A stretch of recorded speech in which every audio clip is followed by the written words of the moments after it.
Royal Scandal looks back at the relationships between politicians and the late Queen Elizabeth II.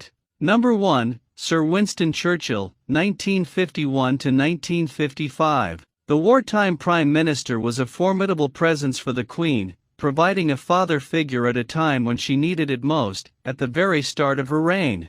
51 years older than her, he offered to advise her from a lifetime of experience. When he retired, she wrote a handwritten note to him, saying, "No one will ever for me be able to hold the place of my first Prime Minister, to whom both my husband and I owe so much and for whose wise guidance during the early years of my reign I shall always be so profoundly grateful." She also broke with royal protocol by arriving first at his funeral in 1965. Traditionally, the monarch would arrive last, but she wanted to give Churchill's family that honor. Hello and welcome to Royal Scandal. Please do well to like, subscribe, comment and turn on the notification bell so as not to miss out on any news updates. Number 2. Anthony Eden, 1955 to 1957. The Queen was known to be close to her second PM, Anthony Eden, using their weekly meetings to discuss everything from the Suez Canal crisis to Princess Margaret's entanglement with Group Captain Peter Townsend, her father's former equerry and a divorced father of 2. It raised some eyebrows when it was revealed that Eden had shared the Suez Papers with her, the first time she had been shown secret government documents, but it was an experience she would draw on later in her reign when the Falklands crisis began to unfold under Margaret Thatcher. Number 3. Harold Macmillan, 1957 to 1963. Initially nervous around her, Harold Macmillan came to consider the Queen a great confidant, enjoying the fact that he could share all the day's gossip with her and trust that she would tell no one. Even after his retirement in 1963, Her Majesty still sought his counsel over issues such as the building of the English Memorial to President John F. Kennedy in Runnymede in 1965. Number 4. Sir Alec Douglas Home, 1963 to 1964. A family friend and a peer in the House of Lords, Alec Douglas Home's appointment as Prime Minister was a tricky one for the Queen, as he was particularly unpopular and open to attack from the opposition, led by Harold Wilson. Before he was announced as the new PM, she distanced herself, both metaphorically and physically, by traveling to Windsor to avoid any suggestion she had been involved. Navigating their changing relationship from a friend of her mother's to the head of her government had inevitable hiccups, but it was only to last for 1 year before the Conservatives were ousted by Wilson's Labour Party in the general election. Number 5. Harold Wilson, 1964 to 1970, and 1974 to 1976. It would be easy to think that as a Labour Party leader from a northern middle-class background, Harold Macmillan would not have gotten on well with the Queen, but quite the opposite was true. A regular at Balmoral, he was frequently asked on picnics with the wider family, and reportedly enjoyed the informality of the occasion, mucking in to help clear up after the Duke of Edinburgh's famous barbecues.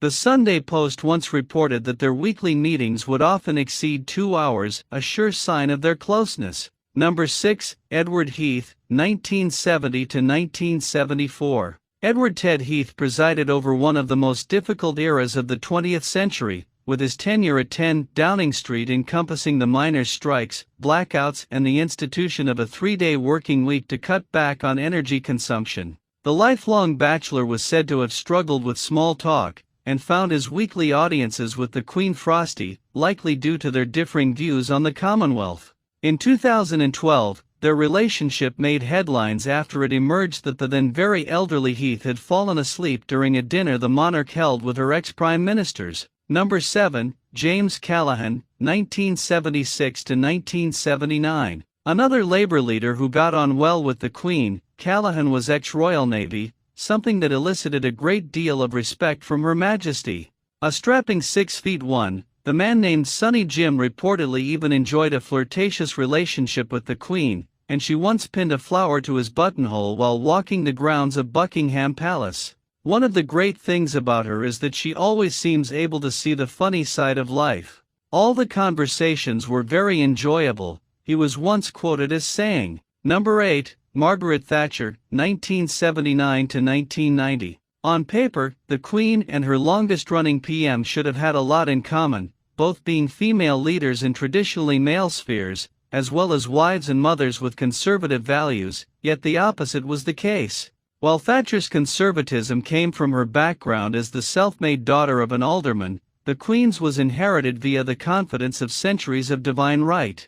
Personality-wise they clashed, with Thatcher seen as a bore, and the Queen famed for her dry wit. One source of particular friction was the PM's annual visit to Balmoral, which Thatcher reportedly dreaded, being far from her comfort zone in wellies and a Macintosh, trudging across the grouse moor. Indeed, Thatcher reportedly had a lot of insecurities surrounding her class, something that the royals no doubt inadvertently made worse.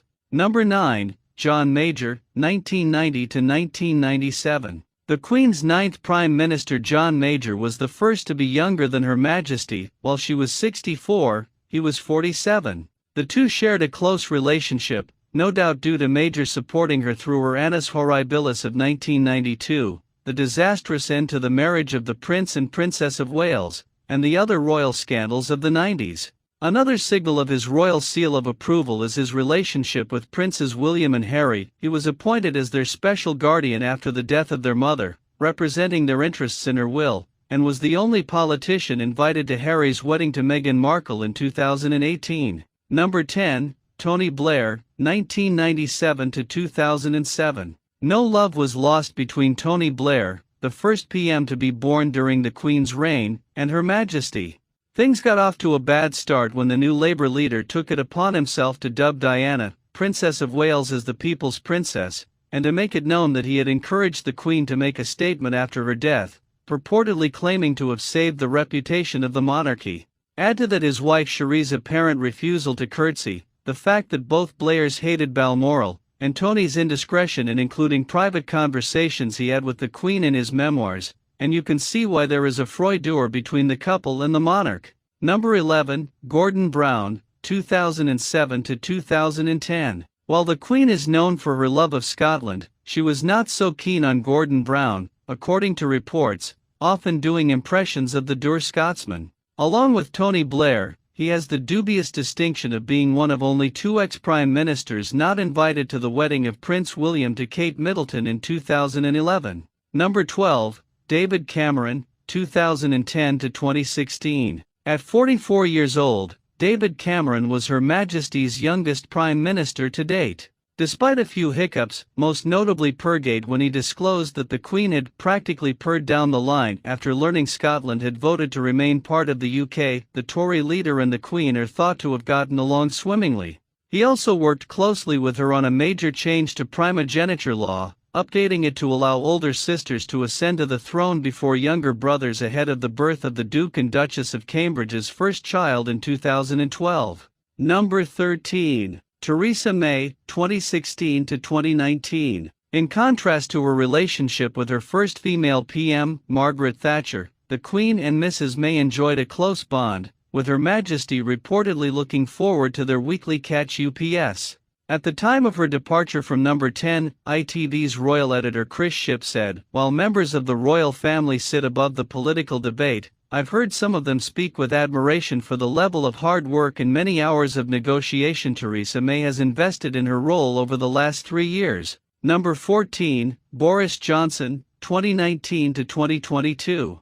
Famously indiscreet, the former Prime Minister almost immediately made a gaffe upon his first meeting with the Queen, revealing to Number 10 colleagues and journalists that she had claimed she didn't know why anyone would want the job of PM. He was later forced to apologize to her publicly twice, first for misleading her on the legality of proroguing Parliament, and secondly for the rule-breaking Downing Street party that took place the night before the Duke of Edinburgh's funeral during the COVID-19 pandemic. Thank you so much for watching. Please like and subscribe.